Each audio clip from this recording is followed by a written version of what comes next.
কচুরলতি রান্না করতে গিয়ে আমার সাথে এমনটা হবে আসলে ভাবিনি। বাড়ির আঙিনা থেকে কচুরলতি তুলে নিয়ে এসে আজকে নোনা মাছ দিয়ে কচুরলতি রান্না করলাম। কচুরলতি রান্না করতে গিয়ে আমার সাথে কি হলো সব বলবো এই ভিডিওতে। সো হ্যালো এভরিওয়ান, আসসালামু আলাইকুম। কি অবস্থা, কেমন আছেন সবাই? এই তো এখানে ছিল মরিচ বাটা, রসুন বাটা, জিরা বাটা এবং পেঁয়াজ কুচি। এবার আমি চুলায় একটা কড়াই বসিয়ে দিয়ে কড়াইতে দিয়ে দিচ্ছি তেল। আমি কড়াইতে তেল দিয়ে দিচ্ছি। তেল যখন গরম হয়ে আসবে তখন আমি এই তো পেঁয়াজ কুচি গুলো দিয়ে দিলাম। পেঁয়াজ কুচি দিয়ে ভালোভাবে নাড়াচাড়া করে আমি পেঁয়াজ গুলো একটু ভাজা ভাজা করে নেব।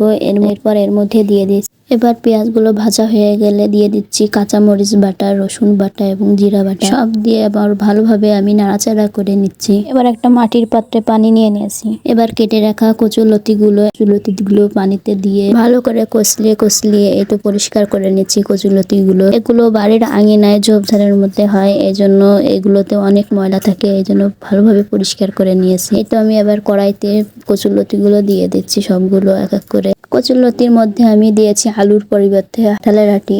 আসলে গ্রামের মানুষ কাঁঠালের সময় আসলে আলুর পরিবর্তে কাঁঠালের আটি বেশি খায়, আর কাঁঠালের আটি দিয়ে তরকারি রান্না করলে তরকারি অনেক মজা হয়। আর কচুরলতির সাথে কাঁঠালের আটি দিয়ে রান্না করলে কচুরলতি অনেক মজা লাগে। আমি আলু দিইনি, কাঁঠালের আটি দিয়েছি। এবার আমি কচুরলতি ভালোভাবে নাড়াচাড়া করে নেব। এরপর দিয়ে দেবো একটু লবণ এবং একটু হলুদ দিয়ে এবার ভালোভাবে নাড়াচাড়া করে নিয়েছি।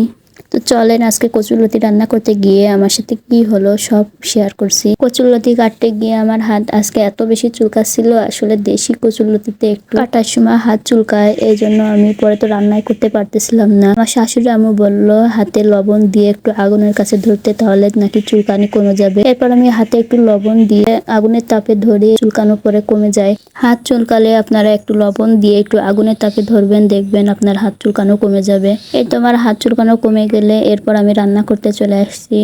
এই তো আমি কচুরলতি গুলো ভালোভাবে নাড়াচাড়া করে অল্প একটু পানি দিয়ে নুনাশ করে নিচ্ছি। কচুরলতি কুটার সময় আমার হাত চুলকাচ্ছিল, এর জন্য আমি ভালো করে একটু পানি দিয়ে নুনাশ করে নিচ্ছি যাতে আমাদের গাল না চুলকায়। এই তো ঢাকনা দিয়ে আমি এভাবে কিছুক্ষণ জাল দিয়ে নিয়েছি তরকারি। এরপর আমি ঢাকনাটা উঠিয়ে একটু নাড়াচাড়া করে নিচ্ছি। এই তো নুনাশের পানি শুকিয়ে গেলে আমি ভালোভাবে নাড়াচাড়া করে তরকারি নাড়াচাড়া করে নিচ্ছি। নাড়াচাড়া করতে করতে যখন একদম পানি শুকিয়ে যাবে এবং তেল বের হয়ে যাবে তখন আমি আর অল্প একটু পানি দিয়ে দেব। এরপর একটা পাত্রে আমি নোনা মাছ কেটে পানিতে ভিজিয়ে রাখছিলাম যাতে লবণটা কেটে যায়। এরপর আমি নোনা মাছটা তরকারিতে দিয়ে দিলাম। তরকারিতে দিয়ে নোনা মাছটা আমি ভালোভাবে তরকারিটা নাড়াচাড়া করে একটু পানি দিয়ে দিয়েছি। এদিকে আমি কাঁঠালের আটি উঠায় দেখছিলাম যে কাঁঠালের আটি সিদ্ধ হয়েছে কিনা। খুব ভালোভাবে সিদ্ধ হয়ে গেছে। এরপর আমি ঢাকনা দিয়ে তরকারিটা ঢেকে দিলাম। 2 মিনিট জাল দিয়ে নেবো। এই তো 2 মিনিট পর এই তো তরকারির পানি অনেকটা শুকিয়ে গেছে। এবার আমি তরকারি আস্তে আস্তে নাড়া দিয়ে দেবো যাতে তরকারি তল থেকে আটে পুড়ে না যায়। তরকারির পানিটা একদম শুকিয়ে যেয়ে যখন তেল উঠা